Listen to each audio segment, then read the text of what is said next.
ಸ್ನೇಹಿತರೆ, ಹಿಂದಿನ ವಿಡಿಯೋದಲ್ಲಿ ದುರ್ಯೋಧನನ ಮೇಲೆ ಕೋಪಗೊಂಡಿದ್ದ ಶ್ರೀಕೃಷ್ಣ ದುರ್ಯೋಧನನಿಗೆ ಚೀಮಾರಿ ಹಾಕಿದ್ದನ್ನು ಹೇಳಿದ್ದೆ.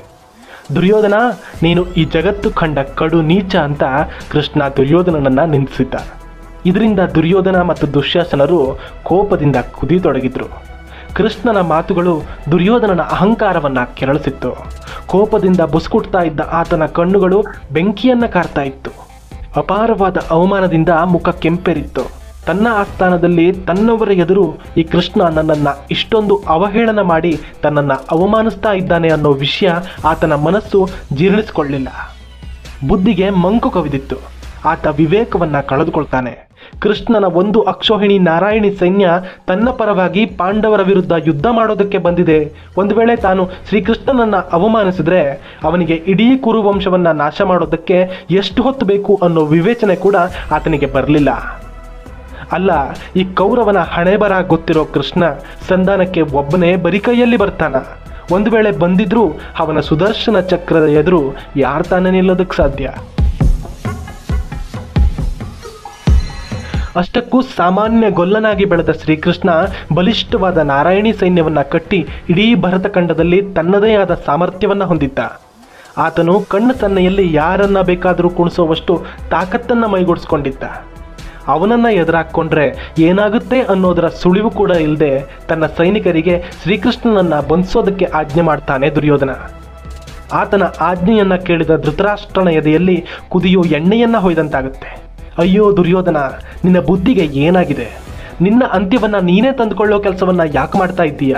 ಶ್ರೀಕೃಷ್ಣ ಯಾರು, ಅವನ ಹಿನ್ನೆಲೆ ಏನು ಅನ್ನೋದು ಗೊತ್ತಿಲ್ಲದೆ ಅವನನ್ನ ಬಂಧಿಸೋದಕ್ಕೆ ಹೇಳ್ತಾ ಇದ್ದೀಯ. ಎಂತೆಂತಹ ದೇವಾನು ದೇವತೆಗಳು ಋಷಿಮುನಿಗಳು ಅಷ್ಟೇ ಯಾಕೆ ಸಾಕ್ಷಾತ್ ಪರಮೇಶ್ವರ ಬ್ರಹ್ಮಾದಿಗಳಿಂದನೂ ಕೂಡ ಮಾಡೋಕೆ ಸಾಧ್ಯವಾಗದೇ ಇರೋ ಕೆಲಸವನ್ನ ನೀನು ಮಾಡೋದಕ್ಕೆ ಹೊರಟಿದ್ದೀಯ. ಸಾಕು ಮಾಡು ನಿನ್ನ ಹುಚ್ಚಾಟವನ್ನ. ಈಗಲೇ ಕೃಷ್ಣನ ಬಳಿ ಹೋಗಿ ಕ್ಷಮೆ ಕೇಳುವಂತ ಧೃತರಾಷ್ಟ್ರ ದುರ್ಯೋಧನನಿಗೆ ಹೇಳ್ತಾನೆ. ಅಲ್ಲಿಯ ಪರಿಸ್ಥಿತಿಯನ್ನ ನೋಡ್ತಾ ಇದ್ದ ಸಭಿಕರಿಗೆ ಇಲ್ಲಿ ಅನಾಹುತ ಆಗ್ತಿದೆ ಅನ್ನೋದರ ಅರಿವಾಗಿ ಭಯದಿಂದ ಮೈಯೆಲ್ಲ ಕಂಪಿಸತೊಡಗಿತ್ತು. ಈ ಮೂರ್ಖ ದುರ್ಯೋಧನ ಕೃಷ್ಣನ ವೈರತ್ವವನ್ನ ಕಟ್ಕೋತಾ ಇದ್ದಾನೆ. ಕೃಷ್ಣನ ಸೇನೆ ಆತನನ್ನ ಏನು ಮಾಡಿಬಿಡುತ್ತೋ ಅನ್ನೋ ಕುತೂಹಲ ಮತ್ತು ಭಯದಿಂದ ಎಲ್ಲರೂ ಥರನೆ ನಡುಗುತ್ತಾ ಮೂಲೆಯಲ್ಲಿ ನಿಂತುಕೋತಾರೆ. ಅವರನ್ನೆಲ್ಲ ತನ್ನ ಕಣ್ಣಂಚಲ್ಲೇ ಗಮನಿಸಿದ್ದ ಕೃಷ್ಣ ಮಾತಾಡೋದಕ್ಕೆ ಶುರು ಮಾಡ್ತಾನೆ. ದುರ್ಯೋಧನ, ನೋಡು, ಇಲ್ಲಿ ನಾನೊಬ್ಬನೇ ಇದ್ದೀನಿ ಅಂತ ಅಂದ್ಕೊಂಡಿದೀಯ? ಪಾಂಡವರು, ವೃಷ್ಣಿಗಳು, ಅಂಧಕರು, ಏಕಾದಶ ರುದ್ರರು, ದ್ವಾದಶಾದಿತ್ಯರು, ಅಷ್ಟವಸುಗಳು ಎಲ್ಲರೂ ಇಲ್ಲೇ ಇದ್ದಾರೆ ನೋಡು. ಹೀಗೆ ಹೇಳ್ತಾನೆ ಗಹಗಹಿಸಿ ಜೋರಾಗಿ ನಗೋದಕ್ಕೆ ಶುರು ಮಾಡ್ತಾನೆ ಕೃಷ್ಣ. ಆ ನಗು ಅದೆಷ್ಟು ಭೀಕರವಾಗಿತ್ತು ಅಂದ್ರೆ 1000 ನಗಾರಿಗಳು ಬಡದಂತೆ, ಪ್ರಳಯದ ಮುನ್ನ ಆರ್ಭಟಿಸಿದ ಗುಡುಗಿನಂತೆ, ಸಾವಿರಾರು ಆನೆಗಳು ಒಂದೇ ಸಲಕ್ಕೆ ಕೀಳಿಟ್ಟಂತೆ ಇಡೀ ಕುರುಸಭೆಯ ತುಂಬ ಅರಮನೆಯ ಗೋಡೆಗಳಲ್ಲಿ ಮಾರ್ದನಿಸತೊಡಗಿತ್ತು. ಆತನ ಮುಖ ಅಪಾರವಾದ ದಿವ್ಯ ತೇಜಸ್ಸಿನಿಂದ ಬೆಳಗಲಾರಂಭಿಸಿತು. ಅವನ ದೇಹ ಸಿಡಿಲಿನ ಬೆಂಕಿಯಂತೆ ಮಿಂಚಲಾರಂಭಿಸಿತು. ಆಗ ಶ್ರೀಕೃಷ್ಣ ಅತ್ಯಂತ ಭಯಾನಕವಾಗಿ ಕಾಣಿಸ್ತಾ ಇದ್ದ. ಹಣೆಯಲ್ಲಿ ಚತುರ್ಮುಖ ಬ್ರಹ್ಮ, ಎದೆಯಲ್ಲಿ ಏಕಾದಶ ರುದ್ರರು, ಭುಜಗಳಲ್ಲಿ ಇಂದ್ರ, ವರುಣ, ಕುಬೇರ, ಯಮ, ಬಾಯಲ್ಲಿ ಅಗ್ನಿ ಆದಿತ್ಯರು, ಅಷ್ಟವಸುಗಳು, ಅಶ್ವಿನಿ ದೇವತೆಗಳು ಎಲ್ಲರೂ ಆತನಲ್ಲಿ ಕಾಣಿಸ್ತೊಡಗಿದ್ರು. ಎಡಗಡೆಯಲ್ಲಿ ಪಾಂಡವರು, ಶ್ರೀಕೃಷ್ಣನ ಸೈನ್ಯ, ಎಡಗೈಯಲ್ಲಿ ಆಯುಧಧಾರಿ ಬಲರಾಮ, ಬಲಗೈಯಲ್ಲಿ ಗಾಂಡೀವಿ ಅರ್ಜುನ, ಹಿಂಬದಿಯಲ್ಲಿ ಭೀಮ, ನಕುಲ, ಸಹದೇವ, ಯುಧಿಷ್ಠಿರ, ಪಕ್ಕದಲ್ಲಿ ಆಯುಧವನ್ನ ಹಿಡಿದ ಅಂಧಕರು, ವೃಷ್ಣಿಗಳು, ಕೈಯಲ್ಲಿ ಪಾಂಚಜನ್ಯ ಶಂಖ, ಇನ್ನೊಂದು ಕೈಯಲ್ಲಿ ಸುದರ್ಶನ ಚಕ್ರ, ಕೌಮೋದಕಿ ಅನ್ನೋ ಗದೆ, ನಂದಕ ಹೆಸರಿನ ಖಡ್ಗ, ಕಣ್ಣುಗಳಲ್ಲಿ ಜ್ವಾಲೆ ಉಗ್ರವಾಗಿ ಮೃತ್ಯು ಸ್ವರೂಪನಾಗಿ ಕಾಣಿಸಿಕೊಂಡಿದ್ದ ಶ್ರೀಕೃಷ್ಣ. ಆತನ ಆ ತೇಜಸ್ಸನ್ನ ನೋಡೋದಕ್ಕೆ ಸಾಧ್ಯವಾಗದೆ ಜನಸಾಮಾನ್ಯರೆಲ್ಲ ಕಣ್ಣು ಮುಚ್ಚಿ ಪ್ರಜ್ಞೆ ತಪ್ಪಿ ಬೀಳ್ತಾರೆ. ಭೀಷ್ಮ, ದ್ರೋಣ, ವಿದುರ ಮತ್ತು ಅಲ್ಲಿ ಬಂದಿದ್ದ ಋಷಿಮುನಿಗಳು ಶ್ರೀಕೃಷ್ಣನ ಆ ವಿಶ್ವರೂಪ ದರ್ಶನವನ್ನ ಕಣ್ತುಂಬಿಸ್ಕೋತಾರೆ. ಧೃತರಾಷ್ಟ್ರನೂ ಕೂಡ ಕೃಷ್ಣನ ವಿಶ್ವರೂಪವನ್ನ ನೋಡೋದಕ್ಕೆ ಆತನಿಗೆ ದಿವ್ಯ ದೃಷ್ಟಿ ಬರುತ್ತೆ. ಗಂಧರ್ವಗಾನ ಎಲ್ಲೆಡೆಯಲ್ಲಿ ಕೇಳಿಸ್ತಾ ಇರುತ್ತೆ. ಮಧುರವಾದ ಸುವಾಸನೆ ಇಡೀ ಅರಮನೆಯನ್ನ ವ್ಯಾಪಿಸುತ್ತೆ. ಆಕಾಶದಿಂದ ಪುಷ್ಪವೃಷ್ಟಿಯಾಯಿತು ಅಂತ ವೇದವ್ಯಾಸರು ಆ ಘಟನೆಯನ್ನ ಸುಂದರವಾಗಿ ವರ್ಣಿಸ್ತಾರೆ. ಕೃಷ್ಣನ ಸೆಟ್ಟನ್ನ, ಆತನ ಉಗ್ರ ರೂಪವನ್ನ ಕಂಡು ಇಡೀ ಸಭೆ ಆತನನ್ನ ಸಮಾಧಾನವಾಗುವಂತೆ ವಿನಂತಿಸುತ್ತೆ, ಶಾಂತವಾಗುವಂತೆ ಅಂಗಲಾಚಿ ಬೇಡ್ಕೊಳ್ಳುತ್ತೆ. ಇನ್ನೂ ಮುಂದೆ ಆಗಬಹುದಾದ ಅನಾಹುತವನ್ನ ನೋಡುವ ಶಕ್ತಿ ಅಥವಾ ಅದನ್ನ ಮೈಮೇಲೆಳೆದುಕೊಳ್ಳುವ ದುಸ್ಸಾಹಸಕ್ಕೆ ಅವರು ಯಾರೂ ಕೂಡ ಸಿದ್ಧರಾಗಿರೋದಿಲ್ಲ. ಕೃಷ್ಣ ಶಾಂತನಾದ. ಕೃತವರ್ಮ ಅಷ್ಟರಲ್ಲಾಗಲೇ ತನ್ನ ರಥವನ್ನ ಅಲ್ಲಿಗೆ ತಗೊಂಡು ಬಂದಿದ್ದ. ಹೀಗೆ ಶ್ರೀಕೃಷ್ಣ ಆ ಸಭೆಯಿಂದ ಹೊರನಡಿತಾನೆ. ಕೃಷ್ಣ ಸಭೆಯಿಂದ ಹೊರಬಂದ ಮೇಲೂ ಧೃತರಾಷ್ಟ್ರ ಕೂಗಿ ಶ್ರೀಕೃಷ್ಣನನ್ನ ಕರೀತಾನೆ ಇದ್ದ. ಕೃಷ್ಣ, ನನಗೆ ನನ್ನ ಮಗನ ಮೇಲೆ ಎಷ್ಟು ಹಿಡಿತಾ ಇದೆ ಅನ್ನೋದನ್ನ ನೀನೇ ನೋಡಿದೆ.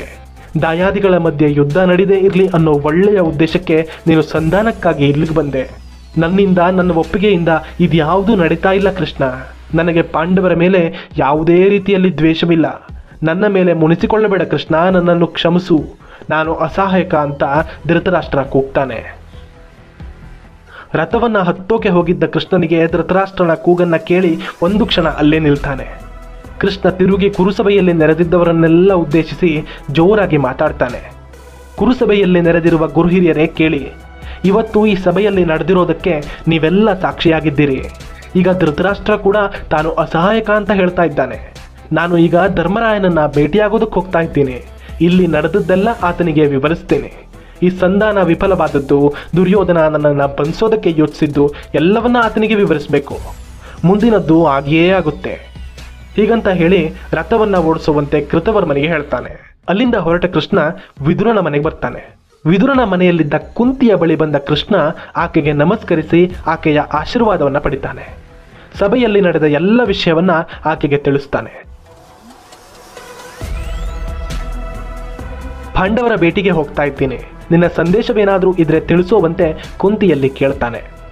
ಆತನನ್ನ ಒಂದು ಕ್ಷಣ ಕಣ್ಣು ಮುಚ್ಚದೇನೆ ನೋಡ್ತಾಳೆ ಕುಂತಿ. ಅಣ್ಣನ ಮಗನಾದ ಶ್ರೀಕೃಷ್ಣ ತನ್ನ ಪಾಲಿಗೆ ಆಪತ್ಬಾಂಧವನಾಗಿದ್ದ. ಕೃಷ್ಣ, ನನ್ನ ಮಕ್ಕಳಿಗೆ ನೀನೇ ಶ್ರೀರಕ್ಷೆ. ಅವರು ಹುಟ್ಟಿದಾಗ ಬರೀ ಶುಭ ಶಕುನಗಳೇ ಕಾಣಿಸಿತ್ತು. ಅವರು ಯಾವತ್ತಿಗೂ ಕ್ಷಾತ್ರ ಧರ್ಮವನ್ನ ಮರೆಯದೇ ಇರಲಿ. ಮುಂದೆ ಯಾವುದೇ ನಿರ್ಧಾರ ಕೈಗೊಳ್ಳುವಾಗ ನಿನ್ನ ಸಹಕಾರ ಅವರಿಗಿರಲಿ. ನನ್ನ ಕುಲಸೊಸೆಯಾದ ದ್ರೌಪದಿಯ ಕಣ್ಣಲ್ಲಿ ಇನ್ಯಾವತ್ತೂ ನೀರು ಬಾರದಿರಲಿ. ಅದನ್ನು ಅವರಿಗೆ ಹೇಳಿಬಿಡು ಸಾಕು ಕೃಷ್ಣ ಅಂತ ಕುಂತಿ ಹೇಳ್ತಾಳೆ. ಅವಳ ಮಾತಲ್ಲಿ ಯುದ್ಧಕ್ಕೆ ಹೆದರದೇ ಇರಿ ಅನ್ನೋ ಧೈರ್ಯ, ಕೃಷ್ಣ ನಿಮ್ಮೊಂದಿಗಿದ್ದಾನೆ ಅನ್ನೋ ಭರವಸೆ, ದ್ರೌಪದಿಗಾದ ಅನ್ಯಾಯಕ್ಕೆ ಸೇಡು ತೀರಿಸ್ಕೊಳ್ಬೇಕು ಅನ್ನೋ ದಿಟ್ಟ ಸಂದೇಶ ಇತ್ತು. ಕ್ಷತ್ರಿಯ ಧರ್ಮದಂತೆ ನಡೆದು ಯುದ್ಧವನ್ನ ಗೆಲ್ಲಿ ಅನ್ನೋ ಅಭಯ ಆಶೀರ್ವಾದ ಇತ್ತು. ಆಕೆಯ ಮಾತನ್ನ ಕೇಳಿ ಮುಗುಳ್ನಕ್ಕು ಕುಂತಿಯಿಂದ ಬೀಳ್ಕೊಂಡು ಹಸ್ತಿನಾವತಿಯಿಂದ ಹೊರಡ್ತಾನೆ ಶ್ರೀಕೃಷ್ಣ. ಹಾಗೆ ಹೊರಡೋಕ್ಕಿಂತ ಮುಂಚೆ ದ್ರೋಣರನ್ನ, ಭೀಷ್ಮರನ್ನ ಭೇಟಿಯಾಗಿ ಪಾಂಡವರ ಬಗ್ಗೆ ಸಹಾನುಭೂತಿಯನ್ನ ವ್ಯಕ್ತಪಡಿಸ್ತಾನೆ.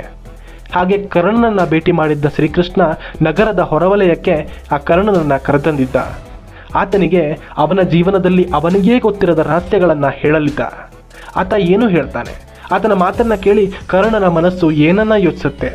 ಕರ್ಣನ ಹುಟ್ಟಿನಿಂದ ಮಹಾಭಾರತದ ಯುದ್ಧದವರೆಗೆ ಸಂಪೂರ್ಣ ವಿಷಯವನ್ನ ಮುಂದಿನ ವಿಡಿಯೋದಲ್ಲಿ ಹೇಳ್ತೇನೆ.